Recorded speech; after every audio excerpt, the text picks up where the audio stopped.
James Gunn has only been the co-CEO of DC Studios for a few days, but he's already showing how Warner Bros. Discovery learned an important lesson from the Snyder Cut of Justice League. In his response to recent fan campaigns online for the release of the Air cut of Suicide Squad and to bring back the CW's cancelled Legends of Tomorrow, Gunn showed a very different approach than previous WB and DC executives, proving why he's a great fit for the job.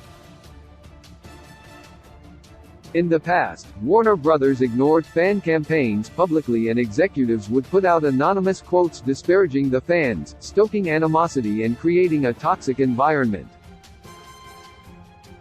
While Gunn's Air cut response didn't promise to give fans what they're asking for, his acknowledgement and explanation is a big step forward toward healing a fractured relationship with fans and finally building out the future of the DCU. Warner Bros. Response to the Snyder Cut made everything worse. Warner Bros. Made every wrong decision when it comes to the Snyder Cut. First, the decision to get rid of Zack Snyder and rewrite and reshoot Justice League with Joss Whedon in the first place was a huge mistake, as the final product shows, but they also marketed the movie using Snyder's name and insisted it was true to Snyder's vision for the movie when it clearly wasn't. Then, once demand for the Snyder Cut's release began to gain traction, a report was published by the Wall Street Journal citing Warner Bros. Employees who disparaged fans for asking for the magical Snyder Cut that doesn't exist, even though it was blatantly obvious Snyder had completed principal photography and a significant portion of post-production. Warner Bros. Never issued any official statements on the Snyder Cut, but whenever the topic trended on social media, an anonymous quote from someone at Warner Bros. Would get published suggesting the movie didn't exist, that the theatrical cut was similar enough to Snyder's version, that there was no real demand for it, or that the fans asking for it were toxic and should not be validated. All of these claims about the movie have long since been shown to be false, and while toxic fandoms can certainly be a problem, that toxicity was also being stoked by reactions to the campaigns, with fans understandably feeling gaslit. By releasing these quotes to the media instead of responding directly, fans and the press were pit against each other, which only reinforced the toxicity narrative. Warner Bros. Failed to offer a viable alternative DC movie plan outside of the poor messaging in WB's response to the Snyder Cut campaigns. There was no viable alternative plan being presented to fans. After spending hundreds of millions of dollars in marketing to get fans excited for Henry Cavill's Superman, Ben Affleck's Batman, Gal Gadot's Wonder Woman, Jason Momoa's Aquaman, Ezra Miller's Flash, and Ray Fisher's Cyborg on the big screen with other DC heroes and villains, WB's new message was that it was wrong to want to see that version of the universe while offering no alternative. There was no Henry Cavill Superman movie on the horizon. Superman's cameo in Shazam didn't even include a face. Ben Affleck had publicly walked away from Batman, and every new DC movie announced seemed to be for an obscure character without ties to the larger franchise, and it wasn't even clear if Warner Bros. Had any plans to deliver any kind of Justice League team-ups in the near future. So, for any fans who had been sold on these characters and hyped up for Snyder's version of the universe after hundreds of millions of dollars in marketing had been spent and contributed to the $3 billion of box office revenue had been brought in for the franchise's first 4 movies, the only way to get more of that seemed to be to join the Snyder Cut campaign. By the end, the Snyder Cut campaign wasn't solely about Snyder himself, but also Henry Cavill fans who wanted more of him as Superman, Ben Affleck fans who wanted more of him as Batman, and etc. The campaign eventually came to a crescendo in November 2019 and the movie was finally greenlit, but even then the studio didn't learn. The movie hadn't even been on HBO Max for a full week before former WB CEO Ann Sarnoff said in an interview that there'd be no more Snyder DC movies and that the fans who campaigned for it were toxic, despite the movie finally winning over some of its biggest detractors and finally creating a sense of excitement around the potential future of the franchise.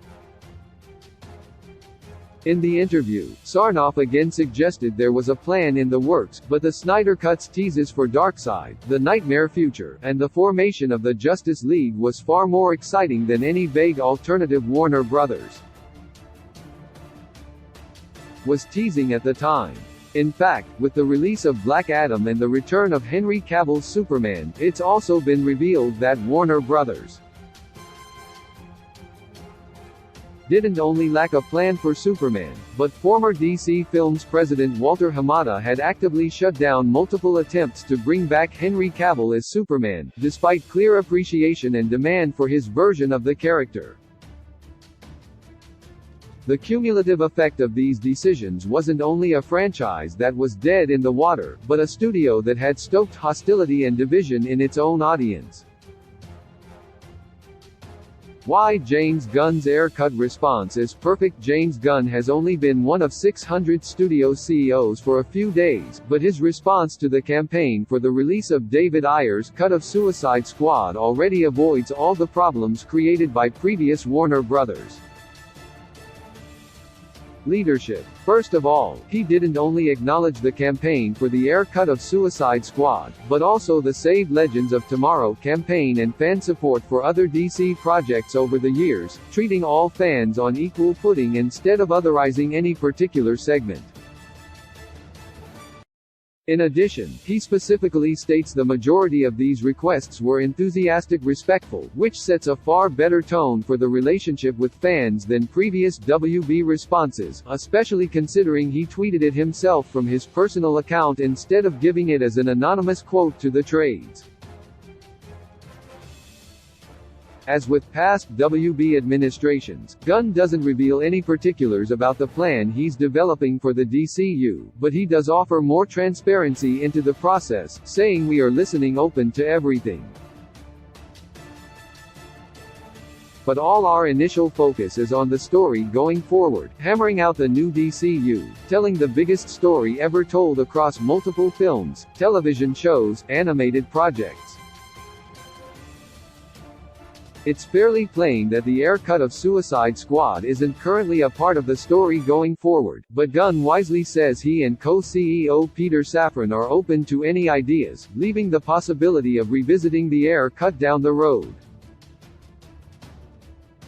With Cavill's Superman back and Ben Affleck's Batman back and Gunn clearly embracing some of the past DCU storytelling by bringing back the original cast of Suicide Squad and using Snyder's version of Justice League for their Peacemaker cameo, it's clear that his plan for the future will service some of the characters and stories fans are invested in from early DCU movies, meaning his response doesn't seem to say you're bad for liking that as previous Warner Brothers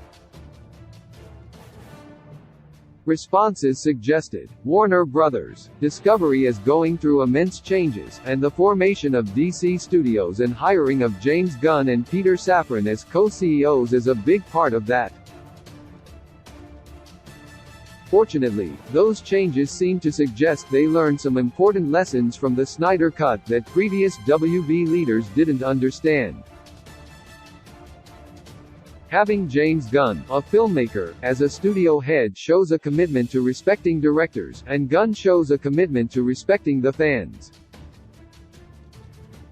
The saga of the DCEU, now the DCU, has been a crazy ride, but more and more the studio is showing that it's healing from years of bad management and learning some important lessons from past mistakes.